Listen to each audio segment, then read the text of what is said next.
사람들이 보조지표를 왜 넣는지 이해 못하는 사람들이 있어요. 보조지표 도대체 왜 넣는 거야? 일단 누가 넣으라 그래서 넣었어. 근데 왜 넣는지 몰라. 그냥 좀 보기 좋아. 뭔가 그럴싸하잖아요 지금. 그럴싸하니까 그냥 넣는 거예요.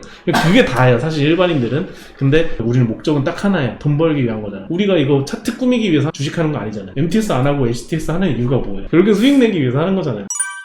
차트의 3요소 중에서 제일 처음에 생기는 게 뭐였죠? 거래량이 생기고, 그 다음에 생기는 게 캔들, 그 다음에 생기는 게 보조지표예요. 그래서 우리가 보조지표를 항상 맹신하면 안 되고, 어떤 사람이 어떤 보조지표를 굉장히 좋게 말을 하면 그 사람이 실력이 있다는 가정하에 자기 스스로 보조지표를 굉장히 오랫동안 사용한 거예요. 그 보조지표를. 그래서 이 보조지표를 넣었을 때 매수 매도에 대한 대응을 내가 잘 할 수 있고, 그 대응을 해왔더니 수익이 나더라, 이렇게 받아들일 수가 있는 거거든요. 그래서 시중에 나와 있는 모든 보조지표들은 어떠한 보조지표든 간에 다 맞아요. 다만 문제는 그 대응을 해나갈 수 있는 경험을 쌓느냐 쌓지 않았느냐가 가장 큰 차이점이라고 생각을 해요. 우리가 할 거는 이 보조지표를 제가 꾸준히 사용을 해왔더니 되게 잘 맞아 떨어지더라, 요거를 한번 써보셨으면 좋겠다. 대신에 이거를 아는 걸로 그치지 마시고 연습을 하셔야 된다. 연습이 없으면 다 소용이 없어요. 기법 같은 경우는 10중에 1이고 모든 건 다 심리예요. 제가 말씀드린 거를 계속 공부를 하시고 나만의 매매 스타일로 만드셔야 돼요. 저를 모방하되 재창조를 하셔야 돼요. 그러면 저랑 조금 더 다른, 나한테 맞는 걸로 발전이 되겠죠? 우리가 할 거는 보조지표를 제가 몇 개 안 넣을 거고요. 굉장히 단순해요. 저는 엄청나게 복잡하고 꽈서 넣고 그렇게 해서 맞아 떨어지는 거라면 제가 알고 있는 모든 종목에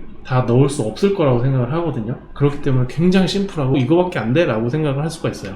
하지만 좀 경험에서 얻어진 심리적인 작용이 어떻게 되는지, 그리고 어떻게 대응을 해나가야 하는지, 그런 거를 중점적으로 할 거니까 염두를 해두시고 한번 들어보세요. 우리가 지난번에 배웠던 거는 수평 추세선이에요. 그죠? 지금부터 배울 거는 이 추세선을 제외하고 또 볼 수 있는 보조지표가 어떤 건지 그거를 알려드릴 거예요. 자, 제가 넣을 보조지표는 첫 번째는 이동평균선이에요. 두 번째로 넣을 거는 일목균형표 중에서도 기준선, 그리고 볼린저 밴드를 넣을 거예요. 이렇게 3개밖에 안 나요. 3개밖에 안 넣는데 그게 엄청나게 강력하고 기준을 축소시키고 단순화시켰을 때 그것만 지키면 수익이 어떻게 나는지 아마 보실 수 있을 거예요. 지금부터는 이제 실습하면서 따라갈 거예요. 같이 이제 차트를 만들면서 따라갈 거예요. 새 창을 한번 띄워주세요. 0600 차트 창을 한번 띄워주세요. 완전 새로운 차트가 떴을 거예요. 아니면 오른쪽 버튼을 누르셔서요, 기본 차트로 한번 눌러주세요. 초기화 하시겠습니까? 네. 이 상태에서 우리가 거래량도 초기화 됐기 때문에 거래량도 다시 한번 세팅해 볼게요. 지난주에 하셨던 게 기억나시죠? 라인 설정 가셔서 이평선 다 빼고요, 거래량 클릭하고 비교 기준을 가격 차트로 한 다음에 확인. 지금 보시면은 이동평균선이 하나 들어가 있어요. 그래서 요거를 2번 한번 클릭해 보세요. 보시면 기간이 50, 20, 60, 120으로 설정이 돼 있어요. 요거를 우리가 보는 이동평균선으로 변경 한번 해볼게요. 자, 5는 두시고요, 기간 2를 20으로, 기간 3을 120, 기간 4를 240, 기간 5를 480. 종가 단순 그대로 두시고요, 라인 설정 갈게요. 종가 단순 클릭하시고요, 색상 가서 왼쪽 세 번째 빨간색 클릭 됐죠? 20 클릭하고 파란색 그대로 있어요. 그럼 그대로 두고요, 120 가서 색상 빨간색, 너비 2, 자 240 가셔서 파란색, 오른쪽에서 세 번째에서 두 번째 줄 너비 2, 자 480은 갈색, 왼쪽 맨 첫 번째 줄 두 번째 너비 2. 다 되셨나요? 확인. 자, 이게 우리가 앞으로 볼 이동평균선이에요. 자, 이동평균선 중에 제가 제일 중요하게 여기는 게 240일이에요. 이동평균선이 어떻게 설정된다고 말씀드렸죠? 240이라고 생각하면 240일의 종가의 평균 가격이에요. 평균 가격이라고 하면 240개를 다 더해서 평균이겠죠? 자, 241선 위에 있다는 말은 뭐예요? 1년 평균보다 높다는 말이에요. 이게 굉장히 중요해요. 제 기준에서는 제일 첫 번째로 보는 게 241선 위에 있냐, 1년의 평균 가격보다 위에 있냐 없냐가 정말 중요해요. 조금 이따가 그 이유는 설명을 해드릴게요. 자, 이동평균 중에 5일선하고 21선은 제가 맨 처음 말씀드릴 때 단기라고 말씀을 드렸어요. 일주일과 한 달, 한 달의 평균 가격이라고 말씀드렸는데 저는 이 단기를 굳이 보지 않아요. 이렇게 넣어는 놨지만 한 번도 매매에 참고를 해본 적이 없어요. 어떤 사람들은 5일선을 꺾일 때, 21선이 벗어났을 때 이런 식으로 이제 대응을 많이 하시는데 저는 단기적인 걸 안 봐요. 되게 아이러닉한 게 뭐냐면 분명히 단기적으로 빨리빨리 매매를 하는 매매자인데 단기 지표를 안 봐요. 그 이유는 뭐냐면 경험상으로 단기 지표에서 매수 매도를 하면 대세 흐름을 따라가지 못해요. 그렇기 때문에 저는 1도 안 봐요. 근데 그 중에 이제 20일 이동평균선 같은 경우는 볼린저 밴드나 아니면 한 달의 평균 가격이기 때문에 어떤 시각에서는 의미가 있는 이동평균선일 수도 있어요. 그렇기 때문에 일단 넣어놓은 거고, 장기 이평선을 이렇게 아래로 깔고, 이건 지금 역배열이에요. 121선이 맨 아래에 있고 480, 241선이 이렇게 형성이 돼 있어요. 이거를 이제 역배열이라고 하는데 정배열된 종목이 있어요. 정배열된 종목이 뭐냐면 121선이 이렇게 가고 241선이 아래에 있고 481선이 아래에 있어요. 자, 이렇다는 얘기는 뭐냐면 최근에 가까운 평균의 가격이 점점 올라가고 있다는 뜻이에요.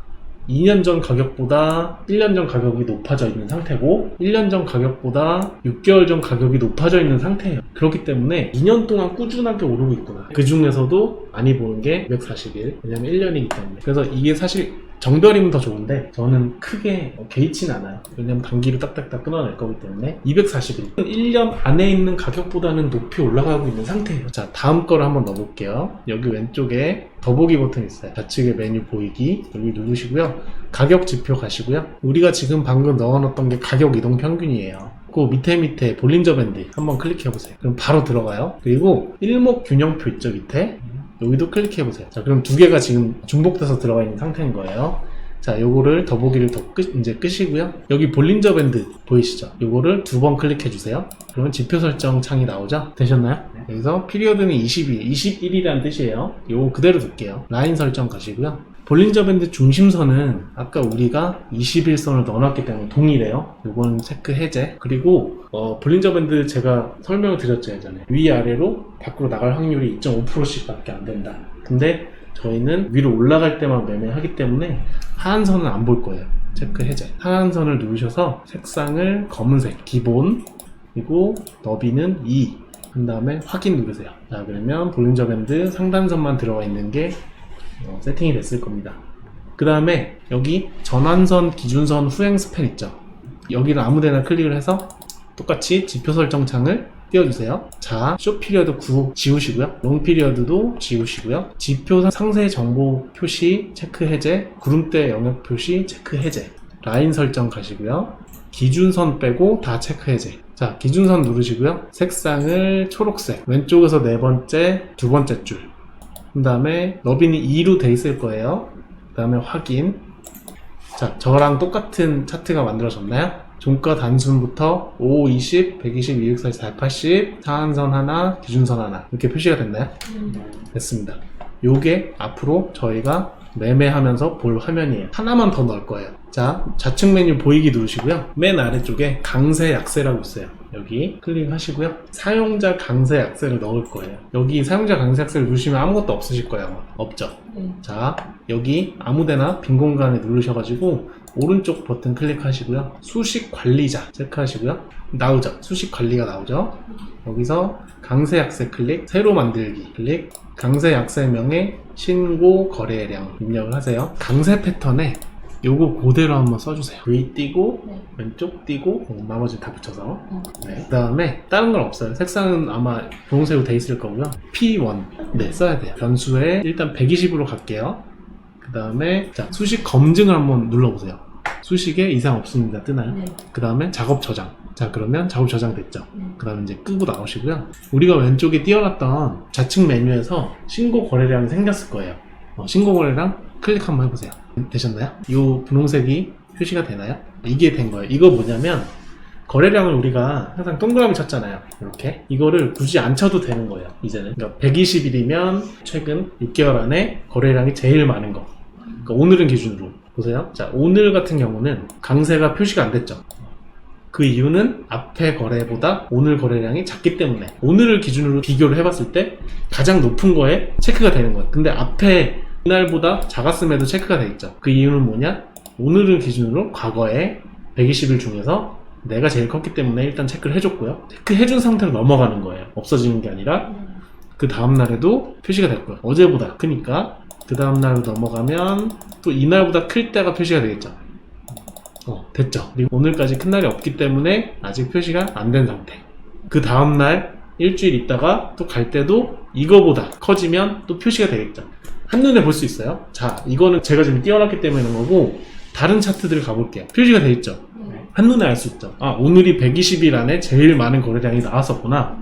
5월달 기준으로 120일 동안 가장 큰 거래량이 5월에 나왔었네? 바로 한눈에 표시가 되죠. 그러니까 우리가 차트를 꾸미는 목적은 다른 게 아니에요. 한눈에 봤을 때 직관적으로 내가 파악할 수 있는 시간을 단축시키는 거. 그게 가장 큰 이유고 그 다음에는 매수 후에 매도 대응을 할 때를 대비해서 그때를 넣기 위해서 하는 거예요. 그러니까 사람들이 보조지표를 왜 넣는지 이해 못하는 사람들이 있어요. 보조지표 도대체 왜 넣는 거야? 일단 누가 넣으라 그래서 넣었어. 근데 왜 넣는지 몰라. 그냥 좀 보기 좋아. 뭔가 그럴싸하잖아요 지금. 그럴싸하니까 그냥 넣는 거예요. 그게 다예요 사실 일반인들은. 근데 우리는 목적은 딱 하나예요. 돈 벌기 위한 거잖아. 우리가 이거 차트 꾸미기 위해서 주식하는 거 아니잖아요. MTS 안 하고 HTS 하는 이유가 뭐예요? 결국엔 수익 내기 위해서 하는 거잖아요. 수많은 정보에서 해방되려면 본 목적만 기억하면 돼요. 돈 벌려고 하는 거다. 결국에는 돈 들이고 시간 들여서 이걸 왜 배워요? 수익 내야죠. 고급스럽게 표현하자면 수익을 내기 위해서. 우리가 월급으로만 행복하면 이거 왜 해요? 그죠? 조금 더 공부를 하고 다른 거 투잡하는 것보다도 이거를 공부해서 하는 게 훨씬 편하고 좋으니까 보조지표를 넣는 것 자체가 앞으로도 생각하실 때 그렇게 생각하셔야 돼요. 내가 이 보조지표를 넣고 매매를 하는데 그냥 막연히 아 이거 좋대? 그러고서 이렇게 적용하는 게 아니에요. 이게 왜 좋은지 그 사람이 왜 좋다고 하는지를 먼저 한번 생각해 보셔야 돼요. 그리고 그게 논리적으로 맞는 얘기인지도 검증을 한번 해보셔야 되고 그럴싸하다? 그러면 내 매매에 적용해봐야 돼. 그 다음에 효과가 있으면 아 괜찮네 들어가고 제가 이런 241, 120일, 480 이렇게 넣는 게 처음부터 이것만 넣고 해봤을까요? 엄청나게 많은 걸 넣어놓고 해봤겠죠. 고르고 남기고 남겨서 요거를 남겼겠죠. 기준선 여기에 구름대 차트들 많아요. 사람들이 네이버에 쳐보면 구름대 차트 어떻게 설정하는지 다 나와요. 그거 매매에 어떻게 적용시킬 건데요. 적용시켜서 1, 2년 해봐야 돼요.